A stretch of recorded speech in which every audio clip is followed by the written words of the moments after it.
Oggi siamo a Santo Stefano in compagnia del sindaco di Placido e del vice sindaco Maria Teresa Garibaldi in occasione della visita del presidente Toti, prima visita ufficiale del presidente della regione Liguria in provincia. Quali sono le prime impressioni?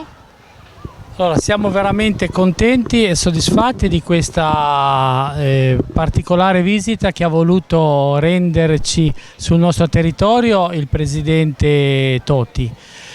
Era accompagnato dagli assessori Scaiola e Berino e abbiamo espresso, intanto ha potuto vedere i lavori che si stanno completando della nostra torre antibarbaresca, la nostra attuale sede comunale, che grazie a un contributo regionale è rimessa completamente a nuovo ed è stata dotata di un ascensore interno anche adatto ai portatori di disabilità. Abbiamo rappresentato al Presidente, che è stato molto attento alle nostre richieste, la necessità e abbiamo il suo impegno per poter sbloccare in quello che gli è consentito il patto di stabilità, che ci impedisce purtroppo, essendo noi uno dei comuni virtuosi e sani, a poter procedere ai pagamenti per le opere pubbliche, pur con una grande disponibilità di fondo cassa in attivo. Siamo contenti perché questa presenza del presidente Toti qua a Santo Stefano significa la forte attenzione che hanno voluto dimostrare sul nostro territorio, in particolare sul nostro comune.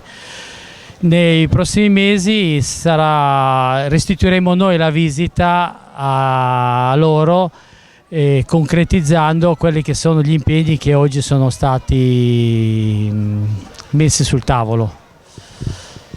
Vice sindaco Garibaldi, lei è anche assessore al turismo. Come sta procedendo quest'anno la stagione turistica a Santo Stefano e quali sono i progetti prossimi per questo paese? La stagione turistica del 2015 ha avuto un enorme successo, siamo veramente soddisfatti, l'amministrazione ha lavorato al meglio con quelle che erano le risorse a disposizione. Abbiamo avuto delle grosse soddisfazioni dalla rassegna Lunedì Bimbi, che prevede un appuntamento settimanale dal 1° di luglio al 30 di agosto, al 31 agosto, dedicato ai bambini, con delle serate anche impegnative anche dal punto di vista culturale, perché non sono rivolte solamente tutte allo svago.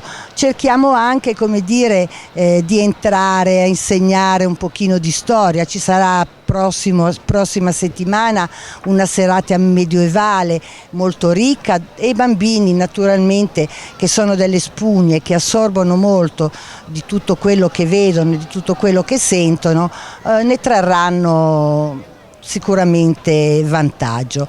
2 giornate sono state dedicate allo snorkeling marino.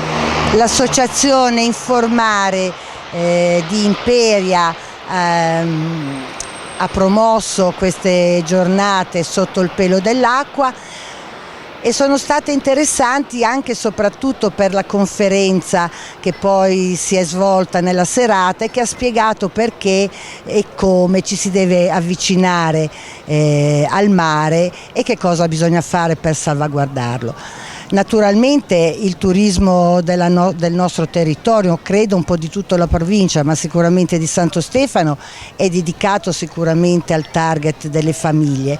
Per cui, oltre alle serate che abbiamo dedicato ai bambini, ci sono stata tutta una serie di appuntamenti anche per gli adulti.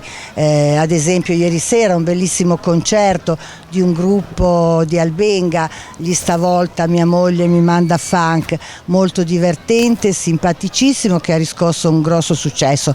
Ma ho citato questo, che è stato l'ultimo in ordine di tempo, perché durante la stagione abbiamo avuto degli eventi davvero importanti.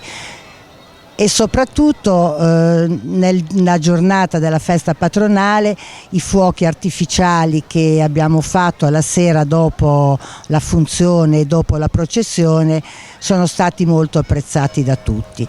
Un'altra cosa davvero importante è stata la cerimonia che ha portato alla firma della carta di paternariato del santuario Pelagos, che il nostro comune come dire, ha promosso e coordinato.